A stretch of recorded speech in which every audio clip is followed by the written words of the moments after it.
Hi, Dominique, and welcome to another edition of the Week Ahead. How are you doing? Very well, Andrew. How are you?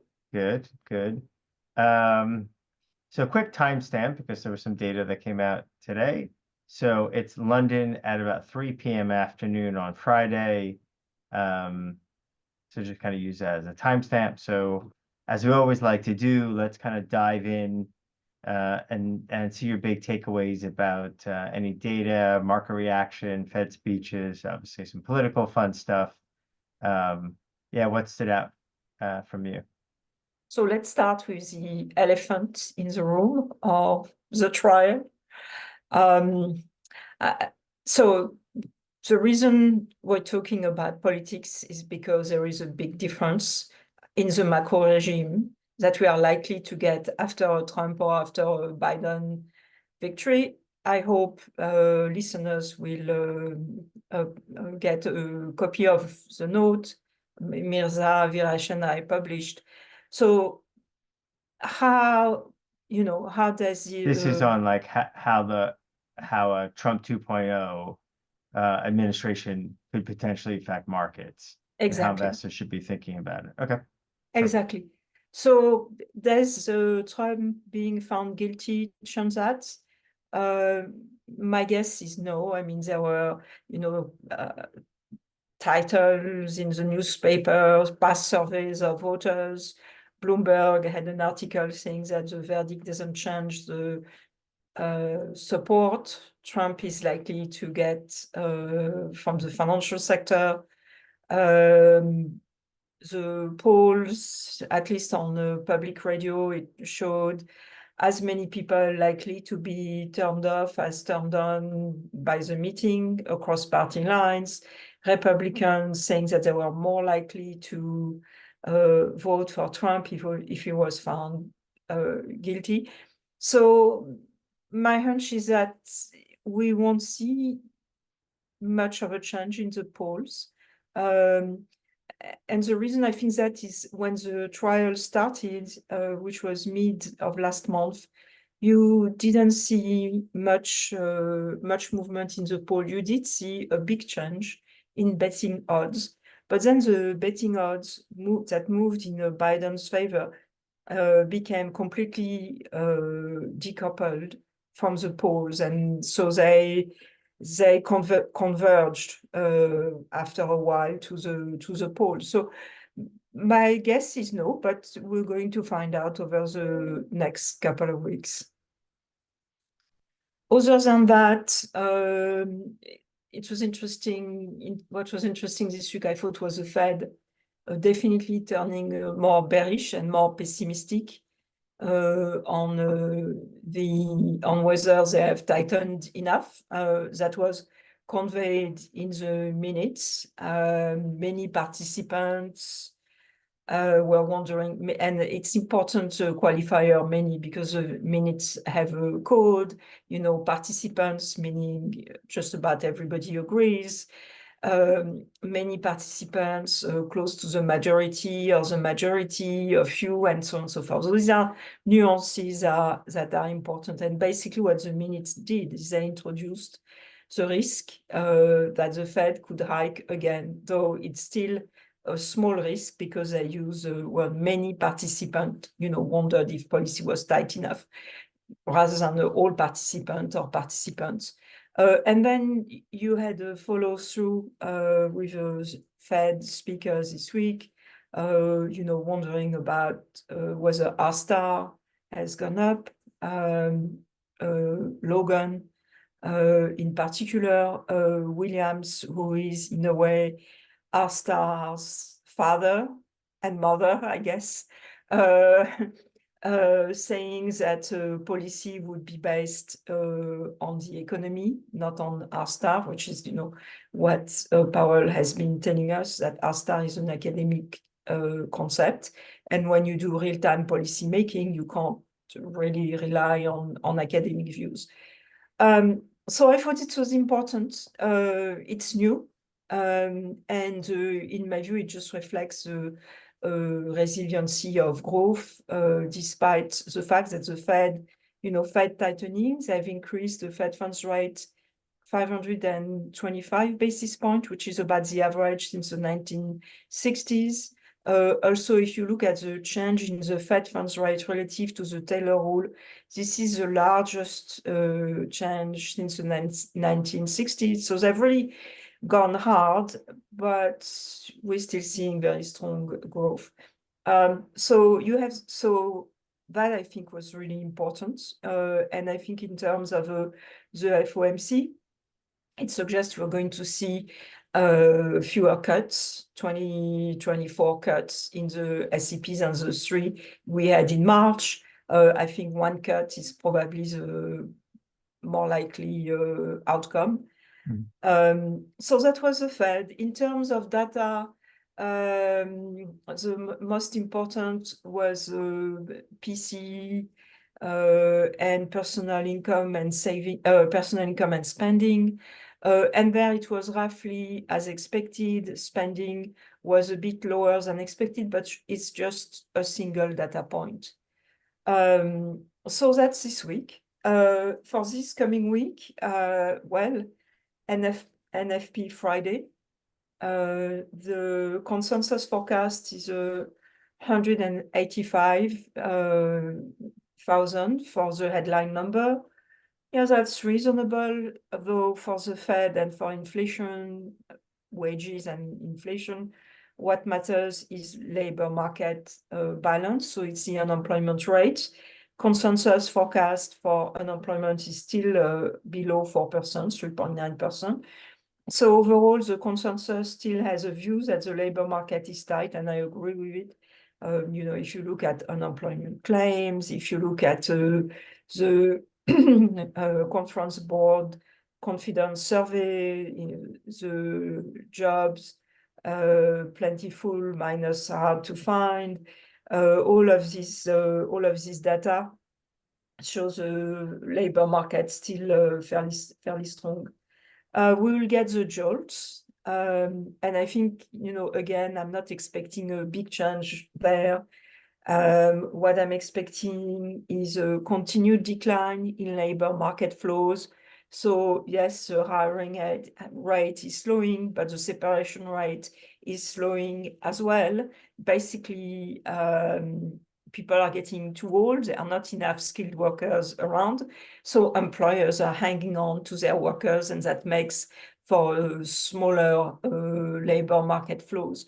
We're probably going to get, you know, a small change in the number of opening relative to the number of unemployed, and in the number of actual hires relative to the openings that are advertised, and a small change in the direction of labor market rebalancing, but not much. Yeah, it looks like it's just like a slow downward gradual trend. 100%. And still well above pre-COVID.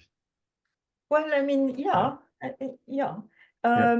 The other thing I'll be looking at is the trade balance, because I think the US economy is very slowly but surely on its way to overheating, and that typically shows with a worsening of external indicators like the trade balance or the current accounts. And then we'll have the PMIs. So I love the PMIs.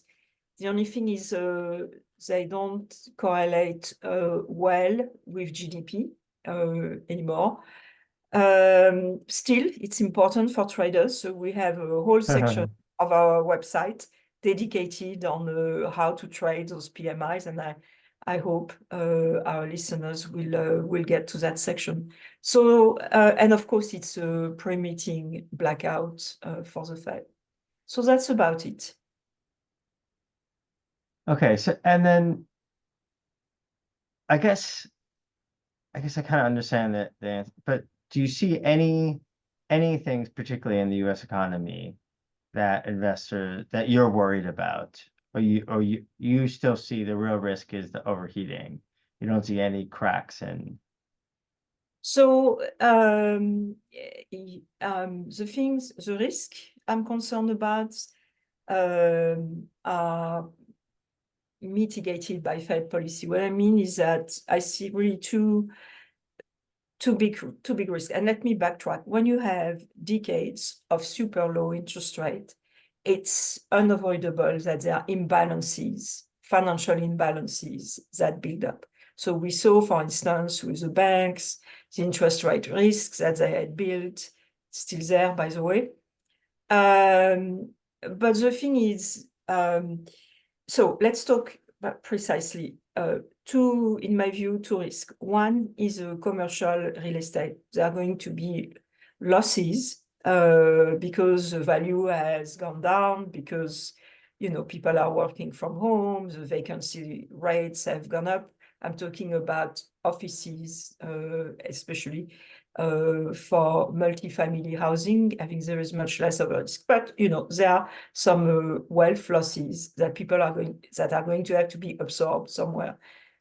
I'm not too worried about them because it's not going to impact the household sector very much, and the US economy is consumption driven. So as long as household balance sheet don't get hit much, I think someone else will absorb the loss. Right And now, it would be the banks, I guess, and the banks are bank relatively good shareholders, enough position to handle it anyway. yeah, bank shareholders will take a Yeah, hit, bank but sure, it's right. not the majority. And in my view, the other risk is that the overall banking sector, there are a lot of small banks in the US that are probably not viable. They just have too much of a disadvantage in terms of funding cost relative to the big banks. They don't have the same efficiencies. And so I think we're going to continue to have, the episodic bank failure, Mhm. but the risks are hidden because the Fed has this operating framework that basically floods the market with reserves, destroys the money market. So we're not seeing those risks. Also, the Fed has made it clear that or implicitly, there is no depositor in the US that's going to suffer a loss, insured or not. So any failure will be addressed through a resolution that's not going to create a panic or impose losses on the economy. I mean, someone will have to pay, obviously. So far, it's been the larger banks who've seen their FDIC assessment, so the cost of deposit insurance go up to fund Okay. the FDIC losses. But in my view, this, let no depositor take losses and let's support the banks no matter what. This is impeding the transmission of Fed tightening. And we see that with an increase in credit card delinquency, close to levels we had around the GFC, which is crazy because the economy is super strong now.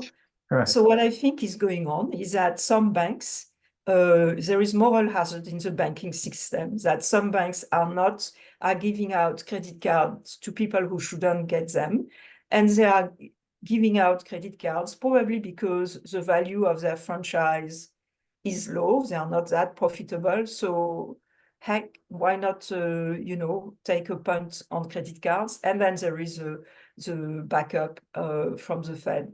So people are still consuming by borrowing and then not paying back their loans, their credit card loans, which is helping the US economy to keep humming. Is this a big factor? No. But I think this very high delinquency rates tells you that there's something that is not working in the banking system. Interesting. Okay. Awesome. Okay, cool. Thank you. That was great. Quick one, I guess, on just highlighting a few pieces from the last week. Just came out now is Mears and Liang's China growth tracker. Again, so some mixed signals. Still definitely questions about the internal, I guess, demand, and certainly the consumer in China is continuing to be pretty weak. And I guess even some of the manufacturing numbers have been a bit exporting numbers have been a bit weaker, which is another China watch actually also came out today. But I'll put some thoughts post the Trump conviction. I guess it's probably the first one we've done, or is a kind of longer form thematic kind of country deep dive. So Mirza did a deep dive into Korea and the Korean economy. So if people haven't seen that, I would highly recommend checking that out, and reach out to me or any research or salespeople if you have problems finding that. The obviously amazing thing this week was Dominique, you and Varesh and Mirza doing that webinar, like you were saying, about Trump 2.0, the macro market implications. And that's also on the back of on a very kind of deep dive into research around that.